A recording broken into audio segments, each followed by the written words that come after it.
बिस्मिल्लाहिर्रहमानिर्रहीम। शुरू करते हैं अल्लाह के बबरकत नाम से जो बड़ा मेहरबान नहायत रहम करने वाला है। अस्सलाम वालेकुम लिसनर्स, उम्मीद करती हूँ आप सब खैरियत से होंगे। मैं आपकी होस्ट मोहसिना बतूल और मैं सभी सुनने वालों को अपने चैनल अंधेरी रात और वो में वेलकम करती हूँ। लिसनर्स, आज मैं आपके लिए बहुत ही खौफनाक हॉरर स्टोरीज़ लेके आई हूँ। अगर आपको मेरी स्टोरीज़ पसंद आएँ तो अपनी राय कमेंट बॉक्स में ज़रूर शेयर कीजिएगा। लिसनर्स, अगर आप भी स्टोरीज शेयर करना चाहते हैं मेरे साथ तो आप कमेंट बॉक्स में अपनी स्टोरी शेयर कर सकते हैं या मेरे फेसबुक अकाउंट मोहसिना बतूल के नाम से है, आप उस पर स्टोरी शेयर कर सकते हैं। लिसनर्स, हम बढ़ते हैं अपनी खौफनाक कहानियों की तरफ। हमारे आज के पहले स्टोरी सेंडर हैं सैफ, जो कि रावलपिंडी से हैं। हम सुनते हैं सैफ की कहानी, सैफ की ज़बानी। अस्सलाम वालेकुम मोहसिना, के आ रहे हैं खरीद से। अच्छा, मैं आपको एक और वाक़या शेयर करना चाहता हूँ। मेरे एक अंकल हैं, वो गांव में रहते थे, ठीक है। उनको ना कोई चीज़ नज़र आती थी और वो उनको मतलब ये कहती थी कि मैं तुम्हें मार दूँगी, और वो किसी और को नज़र नहीं आती थी चीज़। तो वो अक्सर अंकल कहते थे कि जी ये चीज़ है, फ़लानी चीज़ है, वो वहाँ पे खौफनाक सी चीज़ खड़ी हुई है, ये मुझे मार देगी। कभी कहते थे पर्दे के पीछे छुपी हुई है, तो पर्दे के पीछे देखते थे तो कोई भी नहीं होता था। तो क्या हुआ कि जी उनको हॉस्पिटल लेके गए, चेकअप कराया उनका, तो वो रिपोर्टों में बिल्कुल ठीक थे, मींस कोई मसला नहीं था, रिपोर्टों में क्लियर थे। तो फिर उनको घर लेके आए, तो कभी एक को आसानों को आवाज़ मारे अचानक कि जी इधर आओ, जल्दी आओ, वो चीज़ मेरी तरफ बढ़ रही है, मेरी तरफ आ रही है, तो मुझे मारने के लिए, मुझे बचाओ इससे। तो वो घर आते थे, उनके कमरे रूम में आते थे, देखते थे कि कोई भी नहीं था, होता था, तो वो चीख रहे होते थे। तो फिर क्या हुआ कि जी हमने कहा कि शायद ये इनका थोड़ा दिमागी तवाज़ुन ख़राब हो गया, तो ये शायद ऐसे ही करते हैं। फिर उनको ना नींद की गोली दी, डोज दी, डॉक्टर के प्रिस्क्रिप्शन से उनको नींद की एक गोली दी गई ताकि वो सो सकें, ठीक है। तो उनको नींद की गोली दी, उनको सुलाया तो आधी रात को वो चीखे और सारे एकदम उनके कमरे की तरफ दौड़े। उन्होंने कहा कि ये जो है ना बिस्तर के नीचे मेरी चीज़ है कोई, वो मुझे बिस्तर के मतलब हिला रही है और मुझे आवाज़ें निकाल के डरा रही है, मुझे आवाज़ आ रही है, गौर से सुनो, तुम्हें भी आवाज़ आएगी। तो बाकी किसी को आवाज़ नहीं आई। तो फिर हमने दोबारा गोली देने की कोशिश की, मगर वो ओवरडोज हो जाता। चुप करके ना उनको ना सुला के दुआ के ना दबाया, उनकी टांगें दबाई, सर दबाया, उनको सुलाया। तो next day, very next day, उनको जब उनके रूम में गए, मतलब खामोश, हम बिल्कुल खामोशी थी, हमने सोचा चलो आराम से सो रहे हैं वो। तो आगे देखा जी कम रूम में गए तो उनकी डेथ हुई थी। तो फिर डॉक्टर के पास लेके गए, डॉक्टर ने कहा इनको हार्ट अटैक हुआ। तो फिर एक आमिल थे, उनसे हिसाब लगवाया, तो उन्होंने कहा कि यार वो सही कहते थे कि इनको कोई चीज़ नज़र आती है जो इनको मारने की धमकी देती है, वो इन्हीं को नज़र आती थी और उसी चीज़ ने इनको मार दिया। सैफ, आपका बहुत शुक्रिया, आपने हमारे साथ अपनी स्टोरी शेयर की। लिसनर्स, जैसा कि सैफ ने अपनी स्टोरी में कहा कि उनके अंकल हर वक्त ये बोलते थे कि मुझे कोई चीज़ मारना चाहती है, कोई चीज़ मुझे डराती है।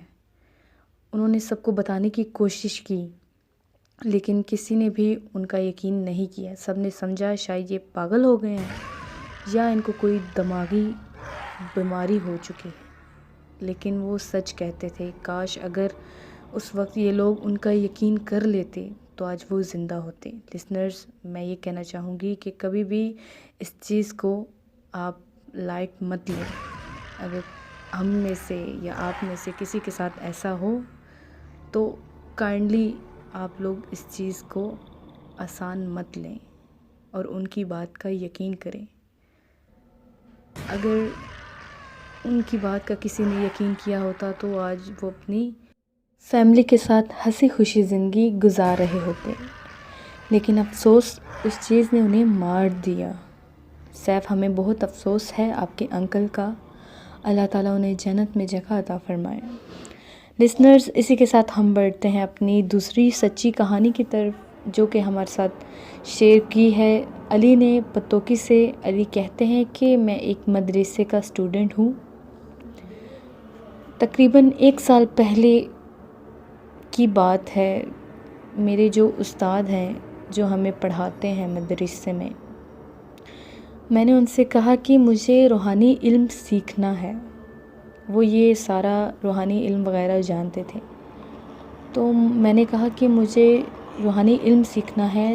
انہوں نے مجھ سے کہا کہ یہ چیز آسان نہیں ہے، ابھی آپ کی ایج کافی چھوٹی ہے اور شاید آپ کو اس چیز میں نقصان بھی پہنچ سکتا ہے، کیونکہ اس کے لیے آپ کو دن رات جاگ کر عبادت کرنی پڑے گی، اور اس کے بعد اس دوران یہ جو غیر مرئی مخلوق ہوتی ہیں وہ آپ کو ڈراتی بھی ہیں، وہ آپ کو نقصان بھی پہنچا سکتی ہیں، لیکن آپ نے ڈرنا نہیں ہے، آپ نے ان کا مقابلہ کرنا ہے۔ ان کے استاد جی نے ان کو بہت سمجھایا لیکن وہ نہیں مانے، اور انہوں نے کہا کہ میں نے یہ چیز ہر حال میں سیکھنی ہے۔ ان کے استاد نے کہا ٹھیک ہے، میں آپ کو اس کا سارا طریقہ بتاتا ہوں۔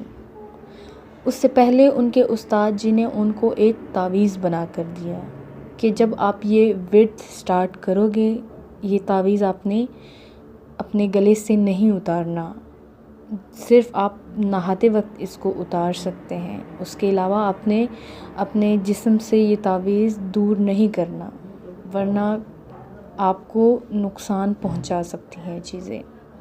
انہوں نے کہا ٹھیک ہے۔ انہوں نے وہ تعویذ پہن لیا اور ڈیلی وہ عمل جو ان کو ان کے استاد جی نے بتایا تھا انہوں نے وہ سٹارٹ کیا۔ تقریباً 5ویں دن کے بعد ان کو وہ تعویذ پہننا یاد نہیں رہا۔ وہ واش روم سے نہا کر نکلے اور ایسے ہی رات کے ٹائم بستر میں سو گئے۔ انہوں نے تعویذ اتارا ہوا تھا، اپنے تکیے کے نیچے رکھا ہوا تھا، تو وہ سیدھا سو گئے۔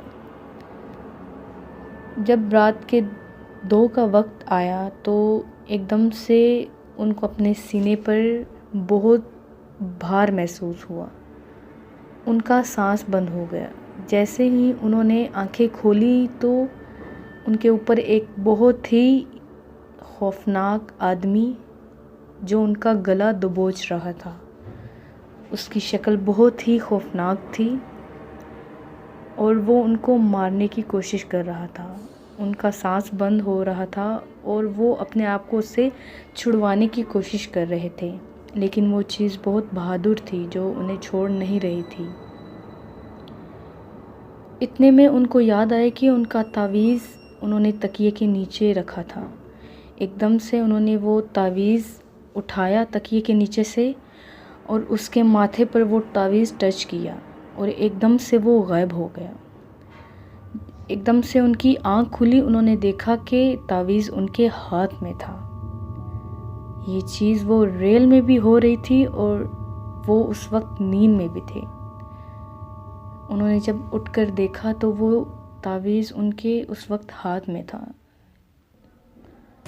لسنرز، میں یہ کہنا چاہوں گی کہ ہمیں کبھی بھی کم عمری میں یہ چیزیں نہیں کرنی چاہیے۔ جو علی نے ضد میں آ کر اپنے استاد جی سے کہا کہ میں یہ سب دیکھنا چاہتا ہوں، میں یہ سب کرنا چاہتا ہوں، اس سے ان کو نقصان بھی ہو سکتا تھا اگر وقت پر انہیں وہ تعویذ نہ ملتا اور ان کو یاد نہ رہتا کہ وہ تعویذ کہاں ہے۔ خیر، اللہ تعالیٰ کا لاکھ لاکھ شکر تھا کہ اس وقت ان کو یاد آ گیا اور ان کی جان اس خوفناک آدمی سے چھوٹ گئی۔ پھر انہوں نے کبھی بھی وہ غلطی دوبارہ نہیں کی اور انہوں نے وہ عمل بھی چھوڑ دیا۔ لسنرز، یہ تھے علی پتوکی سے۔ علی، آپ کا بہت شکریہ، آپ نے اپنی اسٹوری ہمارے ساتھ شیئر کی۔ لسنرز، ہمیں بھی کبھی بھی ایسی غلطی نہیں کرنی چاہیے اپنی لائف میں جو علی نے اپنی لائف میں کی اور اس کا ان کو بہت بھاری نقصان اٹھانا پڑا۔ یہ غلطی انہوں نے نادانی میں آ کر کی یہ اللہ تعالیٰ کی طرف سے بہت بڑا معجزہ تھا جو اس وقت ان کی آنکھ کھل گئی اور انہوں نے وہ تعویذ اس خوفناک آدمی کے ماتھے کو ٹچ کر دیا، ورنہ خدا نہ خواستہ اگر وہ تعویذ نہ اٹھاتے تو شاید ان کو بہت بڑا نقصان پہنچتا۔ لسنرز، اسی کے ساتھ میں آپ سے اجازت چاہوں گی، انشاءاللہ تعالیٰ اگلی سچی نئی کہانیوں میں آپ سے ملاقات ہوگی۔ تب تک کے لیے آپ اپنا اور اپنے گھر والوں کا بہت خیال رکھیے گا۔ اللہ حافظ، اللہ نگہبان۔